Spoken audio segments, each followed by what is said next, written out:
The biggest problem people have is they think they're not supposed to have any.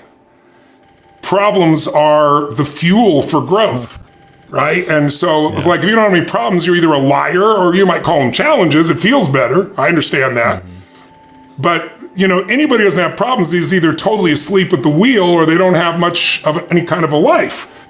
No responsibility, nothing they're building. So I think the first thing is this misnomer that if I have a problem, there's something wrong with me or my life.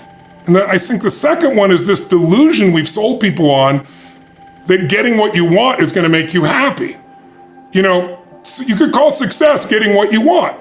I don't define it that way, but that's how most people do. But then there's fulfillment. And fulfillment is living what you're made for. It's like, I think the biggest challenge people have, and the reason they're not able to respond to challenges, they're just thinking about themselves, and it's not that hard to meet your own needs. And it's nobody's fault. I mean, these little things in our pocket, these little mini computers we used to call phones, they're constantly conditioning you to instantly get what you want. And that's not how human relationship works. And that's sure as hell not how you build a business, right? It's not a straight line. If you go to nature, you will not see a straight line unless a human built it. Because everything grows a little up and down like a stalk, like anything else. But if it really grows, it keeps growing, but it's a winding process. And so I think the problem is that people don't have something that they're wanting to serve more than themselves. That's where my energy comes from. I don't have to work in a day of my life. Why the hell do I do all this crazy stuff? I got 105 companies now and I got all these different industries because it's so much more interesting to be in the game of life and keep growing and expanding and being challenged. That's what makes you feel alive. And are there problems? With 105 companies, I can promise you. But if I thought my life was supposed to be problem-free, I would be really stressed out. And if I was just doing it for me, I would have stopped a long time ago. It's like, I know you've asked me a lot of times about confidence. Is it a lack of confidence? No, it's a lack of mission. What happens is when you have something you want to serve, if it's your child and everything's on the line, you will come up with answers you'll never come up with for yourself, right? So it's like having that sense of mission. And then I think the next problem is that people think they have to know how. I call it the tyranny of how. Like, you get all excited, I'm gonna do this, and then your brain goes, I've never done it before, oh my God, what did I say? I don't know how to do this. And they tend to focus on how to do it. And when you start with how, you're screwed. Like, Martin Luther King had no idea how when he did his I Have a Dream speech. In fact, his wife was the one that pushed him because he was uncertain, right? But the bottom line is he gets up there and he gives his vision of how it can be done. He talked about what needs to happen and why. If you can figure out what you want and why you want it, and you get strong enough reasons that'll drive you late at night, it'll get you up early in the morning, and the reasons are different. Some people do it for nitty-gritty reasons. Jim Rohn used to say, because some guy told him he borrowed money from this finance company, I forget the name of HFC Finance, whatever the hell it was, and he hadn't been back since he borrowed the money. So they're calling him. In those days, they could harass you in ways they can't today, right? His first real chunk of money, he told me, he made because it's like, he set this goal. It was his nitty-gritty reason. His reason to get rich was so he could go down and pay this thing off. And he said he went to the bank and got it all in cash and in small bills, and he bolted into this little HFC, finance place. And the guy who borrowed the money was the fourth best back. And he said, I walked up there, I opened up this brief, and I dumped all the money all over his desk in small bills. And I said, count it, it's all there, I will never be back. He said he was startled because I hadn't been there since I borrowed the money, right? But he did it for nitty-gritty. Some people do it for their kid. Some people will do it, we'll almost all do it for something more than ourselves. Some people do it because they like winning, right? It's like, I like winning. I like being the best at what I do. So I'm not gonna settle for less than that. Why would I, right? So you gotta find your reasons. But if you know what you want and you get a big enough why, now you'll figure out how to do it. But if you start with how, the small brain, the fear brain, goes, oh shit, I don't know what to do, I don't know where to go. I don't know what to do 90% of the time either. I know what and why, and then I try something. Doesn't work, I try something else, and I'll do something else. Now I speed it up by learning from the best.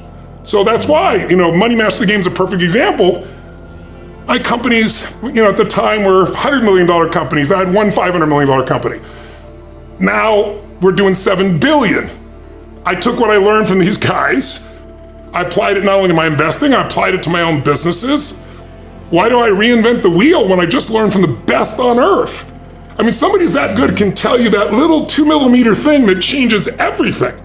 So my life is really about learn from the best, but I don't start with the how.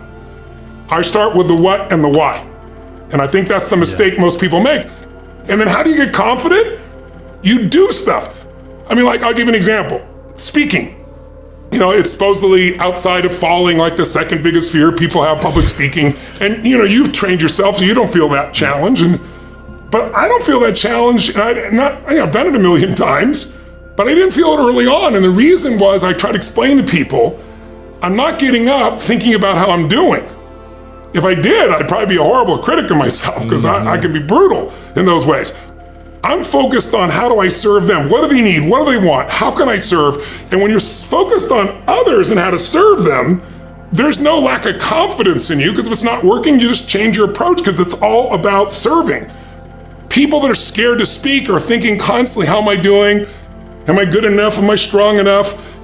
You'll never get confidence. Confidence comes from doing something confidence is tying your shoes, right? Confidence on Michael Jordan making 1,000 shots before you take a break. Every single day, 6 days a week.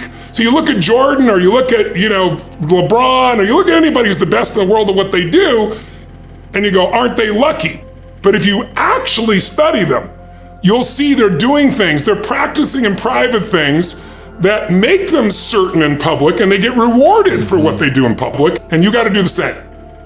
The biggest mistake, people think they're supposed to walk out and be good at it.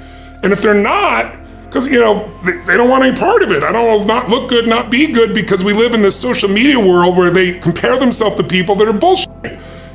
I got a friend that owns a gym, and we laugh about this all the time. He says, Tony, at least 2 or 3 times. First time he told me this, I couldn't believe it. But I saw it happen one time when I went to go pick him up. We were going to lunch, and he goes, look at this.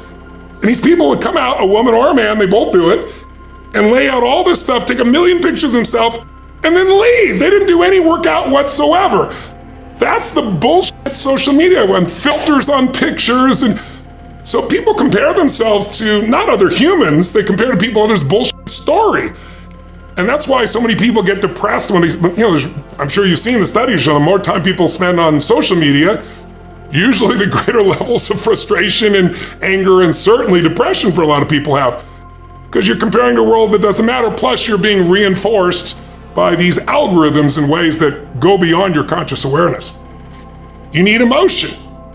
If you don't know how to master your emotions start wars. Emotion creates peace. Emotion gets you laid. Emotion gets you children. Emotion is what can make that business work or fail.